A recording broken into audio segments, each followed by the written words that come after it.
Hello, and thank you for joining another edition of the Partners in Prevention Show. I am your host, Keita King. Between 100,000 and 300,000 children each year are targeted, tricked, and trapped into the underworld of human trafficking. As much as we don't like to think this happens in our very own backyard and our little hub here in Longview, it actually does. January is Human Trafficking Awareness Month, and we are gearing up for our Walk a Mile in Her Shoes event. And here on stage with me are three very special people who, to some degree, are making their mark in our town, and they're making sure that we are aware of this very ugly underworld. Ms. Sakita Brantley, thank you for joining us. She is the program coordinator for ETAT, East Texas Anti-Trafficking Team. We also have Mary Marino. Thank you for being here with us today. She is of a survival story, and she'll share a little bit of her story with us today. And we also have our very own Councilman Wright, who is here with us today. And he'll share a little bit of his experience last year walking a mile in her shoes in his nice red pump. So again, thank you guys for joining us today. I really appreciate you being here.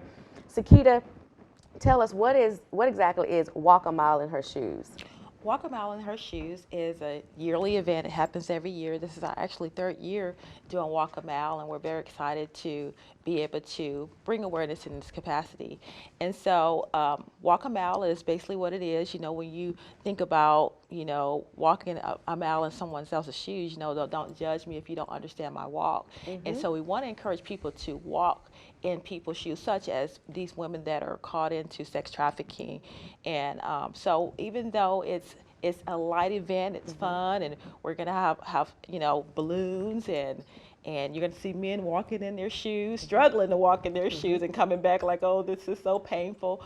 But even though it's a pain, they're feeling that pain, we want them to also to internalize that, to really put their feet in these women's shoes and feel their pain, feel what they're going through, and so that they can have empathy and understanding. That's one of the things that I love about this event, that because it is a very heavy, hard truth. It's a very hard topic to discuss. And Walk a Mile in Her Shoes doesn't really take away from that, but it does add that little light touch to it that allows an atmosphere to be able to talk about it and just bear it, especially for someone who's actually been through it. So that's a great thing. Now, one of the things I'm asked quite often is, does this really happen? We don't think that it happens really in the United States. Some of us don't, but we don't think it happens right here in our community.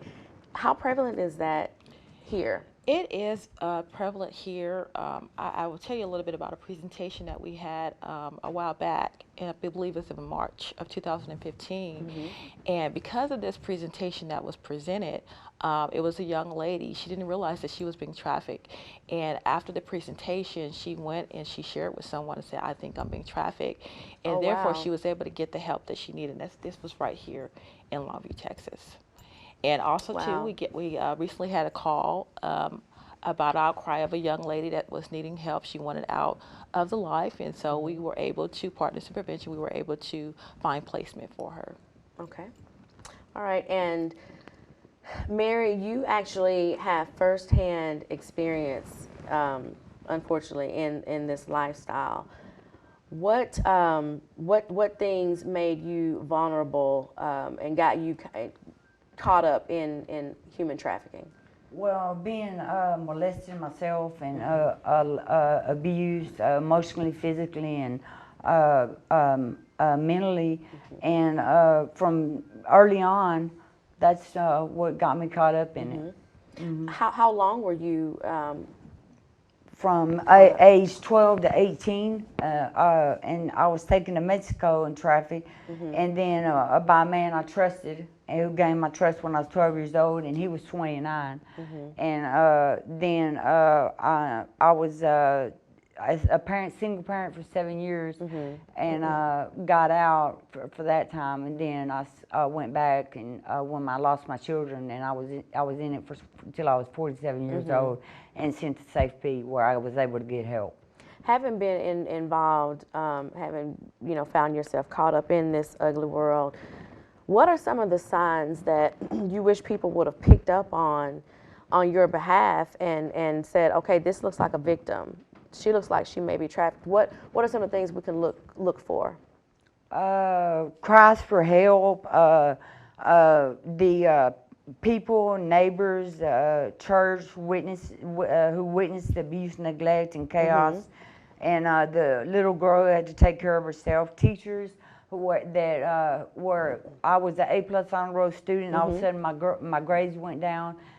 Dressing poorly, children that are dressed poorly. A loner, isolating yourself, especially if you're changing attitude, like if you're an outgoing child and then all of a sudden you isolate, if a older person is too interested in you, in your child, older person, a caretaker or whatever, that's not their parent, or even sometimes the parents. Okay. Sometimes the parents. I know parents that have molested their own children. Yeah. Well, that's good. That's good information to know. So Mary was a runaway. What are some other things that make our children vulnerable to sex trafficking? Like Mary said, one of the things is, of course, coming from an abusive background. Also, too, just the vulnerability. Every woman want to hear that they're beautiful and they're loved, and so they're going to try to target that and fill that void in a woman's life. And also substance abuse. If you have a substance abuse, that's a very big trigger. And the pimps and the drug sellers, what are they called? Drug dealers. Drug dealers pick up on, like she said, you're beautiful. They pick up on that vulnerable person, on that pretty poor child that was abused and neglected and beat and never got loved. Or maybe just mad at their parents and decided to run away. They pick up on that, and that little child grows up, and the drug dealer sees that hurting, pain little girl inside that grown woman, and pimps her out, sells her for money for his drugs, or has her go prostitute and bring him back money to buy her drugs. Right. That's a known deal here in Longview that is very prevalent. Okay. That's what happens here in Longview. Okay. People will, drug dealers will pimp out women for them to go sell their body on Highway 80 in Oldham and many other places right here in Longview in front of everybody. The prostitutes are walking down the highway, everybody's seeing them and nobody's doing anything about it. And we don't like to call that sex trafficking. Right. But that's what's truest happening, because essence, I what know, it because I is. did it myself. I know I've been there, done it, and that's what happens in Longview. And there's drug dealers selling the women to get them to go out and come back and buy the drugs because they're addicted to drugs, substance abuse. Now, as a parent, and thank you for sharing that, Mary. Yes. As a parent, I'm always cautious of, because my son is like this the majority of the time. he's awake. He's on his phone, social media, all these different avenues that give them an outlet to the world, just to the world. We talk about I've heard you guys talk about the grooming and the recruiting. As a parent, what do I need to look for in my son's day-to-day? What signs should I look for to show me that perhaps he is being, groomed or being entertained by? One of the things is you want to establish that open communication. Make sure you have where you can be able to talk open to open. It's not a judgmental conversation. Just like, hey, how was your day, or whatever, and maybe know his password. That you establish a relationship, that trust, or whatever, that you're able to check to see what he's looking at on the social media. And then they have these various chat rooms, and even too, I just recently learned about the games. There are actually certain games that they can kind of go into and chat and kind of.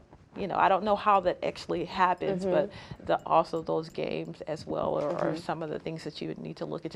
I think parents should educate themselves about these different programs and stuff that are on social media and Facebook and things of that nature, because nowadays, of course, we hear about the prostitution on the street, but a lot of it is happening right on the media, right on social media, the technology.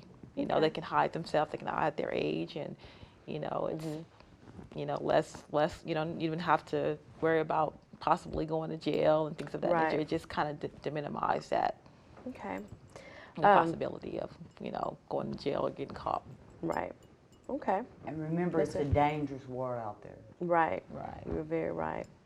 Councilman Wright, you hadn't got a chance to say much today, but we definitely want to hear from you. We are looking forward to seeing you out on the 27th. What made you decide to get involved? Not 1 year, but actually going on your second year. My second year. What got me involved was the fact that I didn't realize that this was this big of an issue in Longview. I live in a ways away from Highway 80, and I don't see that every day or anything. But to realize how big of a deal it is in this town, to know that I've got a daughter and 4 granddaughters, and that I look at these women out there and I think, you know, that could be them right there. So that's a terrible thing. And just to be able to come out and support this is great. To put on these shoes and What was feel that my like? feet. What was that experience That was a little like? bit painful. Yeah. I'd take off my boot and show you my foot compared to these shoes. But anyway, it was a great experience, and there's some great people out there. And I encourage everybody in the city to come out and participate in this. Right. Well, thank you. We think you're pretty brave. Yes. Especially to come back for a second dose of this. We think you're pretty brave, and we thank you so much for being a part of it. Now we're getting ready. This is February 27th. That is correct. I show up at the event. What do I see? What is this event about? What does it look like?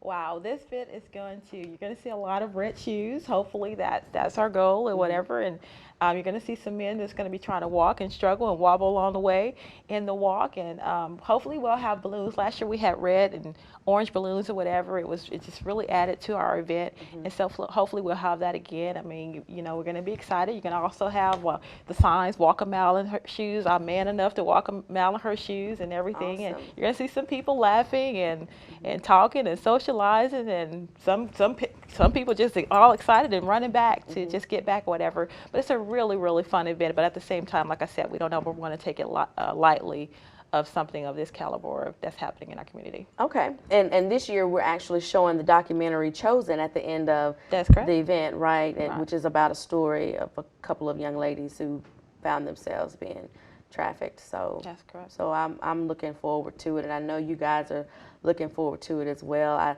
I thank you so much for coming on the show, being willing to talk about such a sensitive subject, especially you, Mary, having been a part of this and this being your reality. I definitely thank you for your bravery and your ability to walk a mile in her shoes. So thank you. Is there anything else that we'd like to add before we leave? Well, we would like for people to come out and really understand, you know, that this is happening in our community, and just come out and have fun, have a blast, but also be educated and be informed that this is happening. And also too, if they ever want to get involved and learn more about it, we do have a program called East Texas Anti-Trafficking Team. We meet every third Wednesday of the month. Okay. And we would love to have people come out. As a matter of fact, we have it later on, this coming up today. They're more than welcome to come out and hear what we do. We dialogue, we talk about the issue. Sometimes we have special guests that come in and educate us on the topic. So we would love to have people that come out to our meeting. Okay. And I would like to say, please get involved, because there's just so much pain and hurting women and men and children and babies. Please get involved. Right. Make yourself aware. Make that an effort. And what's a number if someone does identify this going on in their area, if it's within eyesight of them? What do they do? Who can they call to report it? Thank you. Yes, there is a number that they can contact, and that number is 1-888-3737-888. Okay. Well, thank you very much. We appreciate you and your time. Well, we hope to see you guys on Saturday, February 27th at First Baptist Church at 9 a.m. for the Walk a Mile in Her Shoes event. If you'd like more information about Walk a Mile in Her Shoes or East Texas Anti-Trafficking Team, contact Partners in Prevention at 903-237-1019 or visit us on the web at longviewtexas.gov. See you at the walk.